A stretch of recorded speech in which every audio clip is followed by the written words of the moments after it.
No Rebuliço Cultural de hoje, nós vamos conversar sobre um gênero de música popular instrumental brasileira, o choro. Os primeiros conjuntos de choro, mais conhecido como chorinho, surgiram por volta da década de 1870 no Rio de Janeiro. E olha só que legal, no Vale do Paraíba tem um projeto bem bacana resgatando a história do gênero por aqui. Música e projeto cultural, o Rebu começou!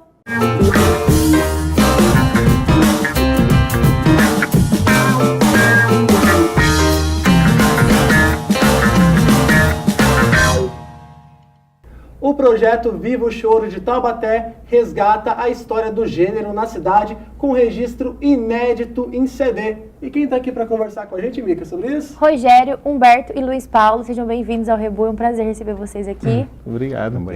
Um prazer aí, conseguimos trazê-los nas Sim. agendas aí. Eu quero começar, vocês estão em três aqui, né? Representando uma galera que é bem maior que isso. Qual o tamanho desse grupo hoje? O grupo o Clube do Choro Valdir Azevedo, que está encabeçando esse projeto, ele tem 6 componentes mais fixos. Então, além de nós 3, temos o Bruno Bertolino no pandeiro, temos o Cláudio Rogério Ferreira no violão e o Everton Campos na flauta.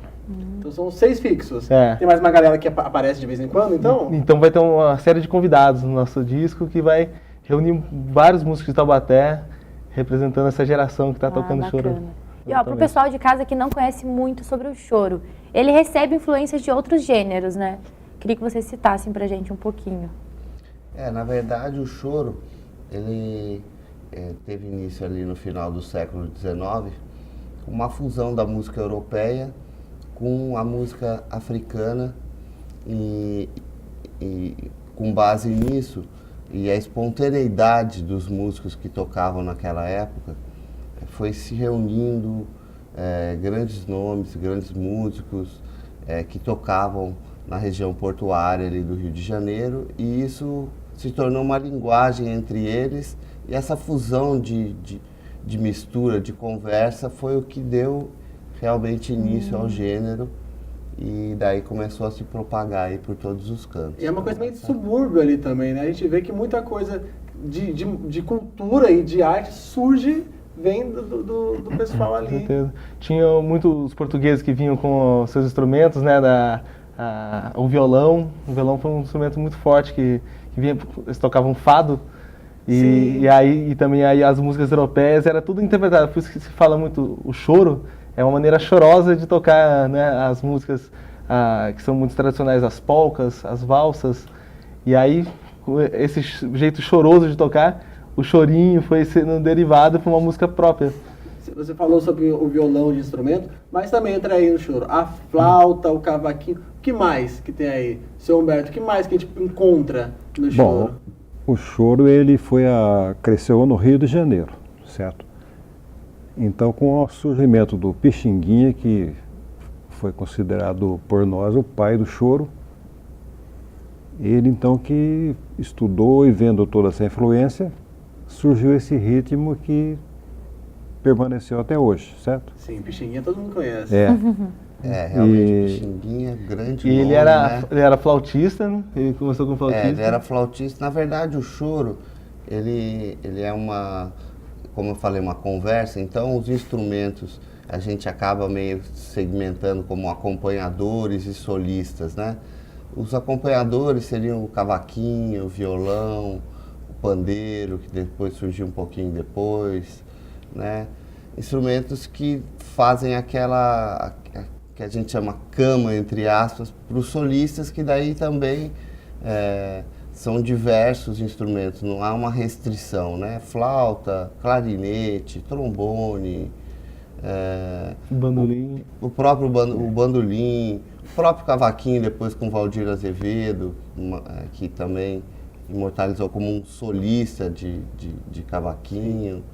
Então, na verdade, é dividido entre os acompanhadores e os solistas. Então ele não precisa ter tudo em todas as apresentações, mas também pode ter umas coisas extras, essas que são comumente usadas, então seria isso? Isso, as formações variam muito.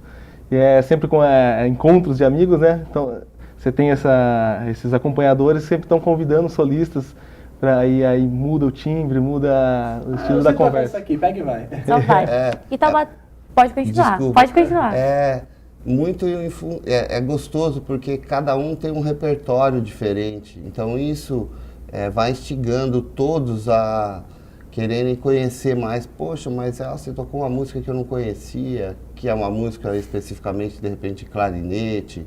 O outro flautista tem um repertório mais pro lado do Pixinguinha, que era flautista. Então, é muito interessante porque você vai descobrindo e redescobrindo, né? Isso é bacana.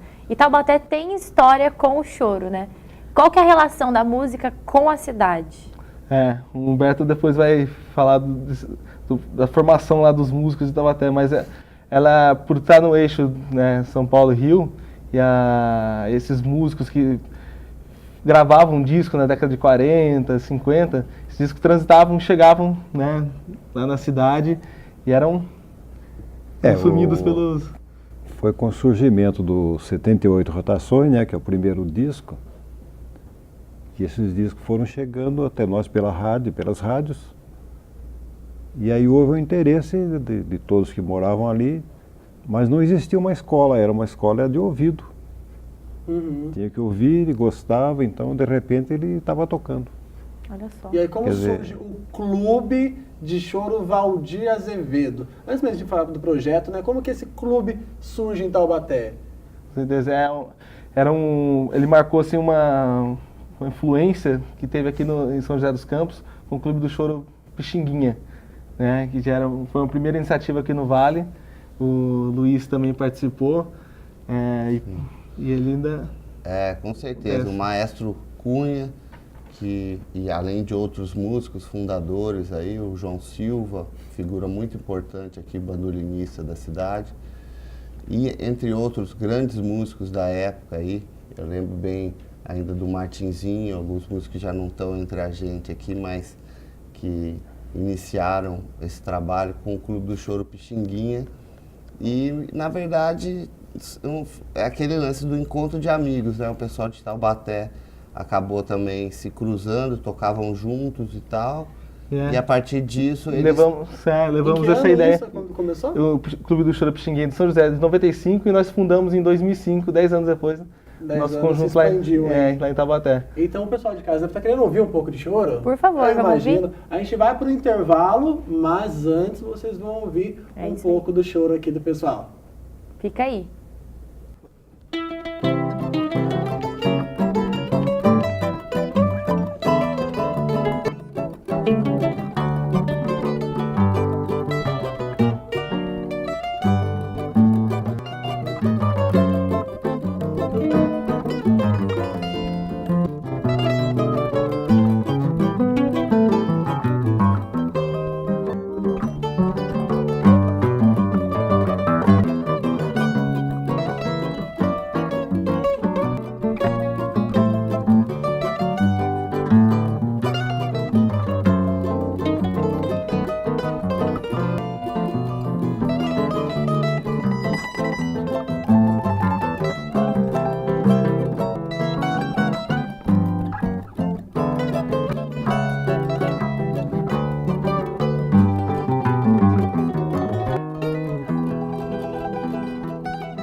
Uma iniciativa do Clube de Choro Valdir Azevedo resulta na gravação de um CD inédito que resgata a história do choro de Taubaté.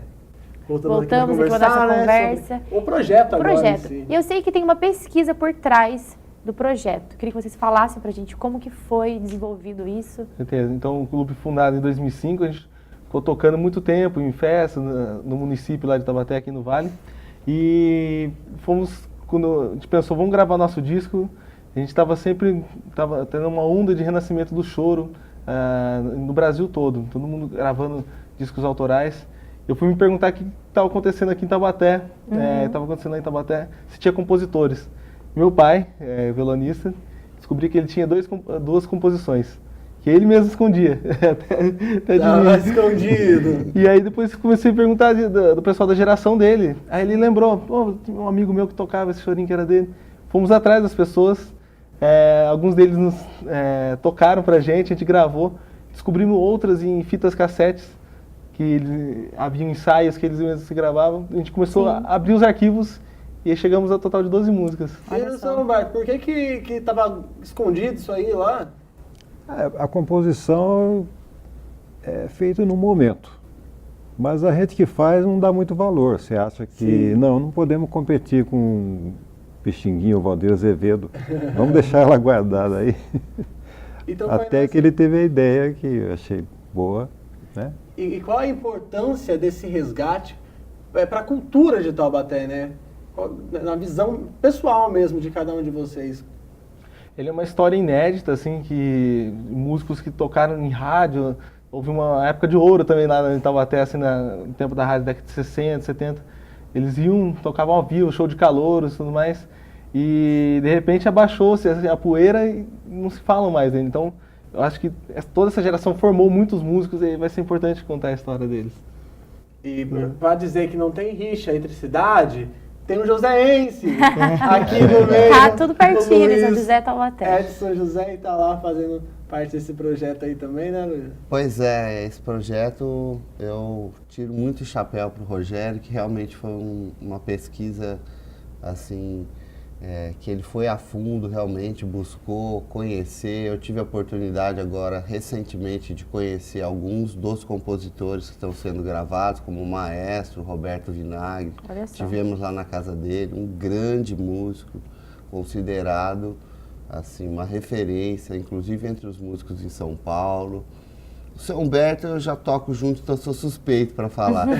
Isso que ele falou de a tem composição é muito por conta da pessoa que a gente conhece, da humildade que ele tem, que sempre teve, mas é um grande músico, acompanhou diversos artistas na rádio, em Taubaté, então a gente conhece só. muito bem o valor dele.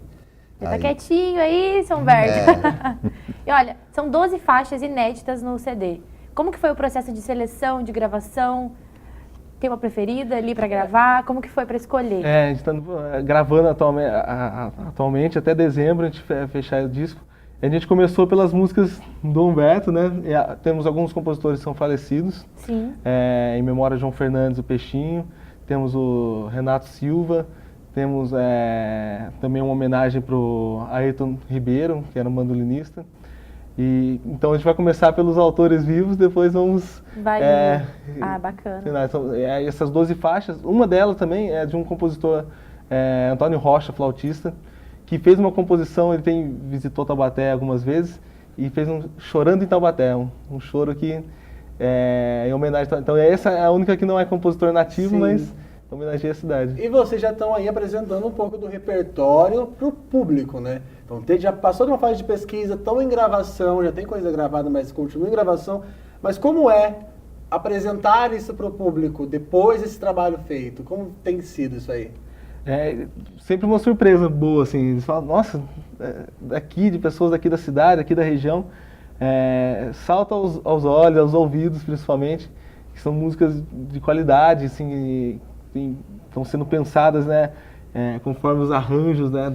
Sim, na que a verdade, gente ouve. lógico que quando se pensa em regravar ou gravar uma música, pensa também nos arranjos, então é lógico que a gente sofre as nossas influências aí musicais Que também é importante como artista ter uma... e a gente uma procura amor, né? até para dar uma cara de novidade, enfim, Claro. de uma coisa realmente autoral, colocar a ideia, os arranjos, respeitando a música, a origem das músicas. Eu quero saber do seu Humberto, que aí teve a música que estava escondida com todo mundo ouvindo, é isso? Como foi aí depois desse processo todo? A gente, depois que ele teve essa ideia, até que a gente achou que não, vamos colocá-la para ver se Parece podemos que deu certo. competir ou não, né? E o senhor acha que deu certo? Vendo o povo lá, ouvindo? Eu acho que deu certo, sim. Sempre é uma novidade, né? E Isso é importante. dentro do estúdio acontece que nós somos uma geração que estudamos chorinho assim, acadêmico, e ele é da geração de ouvido, como ele falou. Então a gente está unindo essas duas coisas. Olha só, gerações. Histórias cruzando. Sim. A gente vai fazer uma pausa bem rápida para conferir a dica que a Gabi preparou pra gente. E aí, Gabi, qual é a boa de hoje?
Obrigada, Gabi, a gente adorou a dica.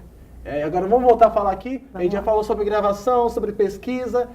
Já teve apresentação para o Sim. público, mas 2019 que começa aí uma série de apresentações pela região, é isso? Isso, contratado pelo PROAC, vamos fazer uma série de shows em lançamento. Então começaremos em março aqui em São José dos Campos, faremos também Jacareí, serão 2 shows por mês. Depois, em abril, faremos Guaratinguetá e Taubaté, e depois faremos Pindamonhangaba e Taubaté novamente, fechando o circuito em abril. Fecha em Taubaté. Veio de lá Olha e só, para lá, e para lá. tem que encerrar. É isso aí. Nosso programa está chegando ao fim, mas eu queria agradecer vocês. É muito importante compartilhar o resgate dessa história com o pessoal de casa. Mas antes, aquela câmera ali, deixa o contato para o pessoal que quiser seguir vocês, acompanhar. A agenda e Sim. tudo mais. Sim, nosso canal é Clube do Choro Valdir Azevedo no Facebook. Então, Valdir Azevedo com W. Tudo junto, vai lá acompanhar todas nossas fotos, nossos vídeos, Vai sim. do que nosso trabalho que está saindo. É importante fomentar a cultura e redescobrir esses sons que são tão importantes para o nosso país, né? É história. Mais uma vez, então, obrigado, seu Humberto, também o Luiz, o Rogério. Muito pela obrigada, presença de pessoal. vocês. Muito Valeu, obrigado. muito obrigado. Também você? tem Univap. Sim, não esqueça de seguir a TV Univap no Instagram, @TV Univap, no Facebook, TV Univap e no YouTube. Tem tudo lá para você mandar pro amigo, rever esse programa, compartilhar. Pega o link, todos os Rebuliços Culturais estão lá. Faz todos maratona, os episódios. assiste todos. Maratona, né? Valeu, gente, até a próxima. E fica aí com o musical.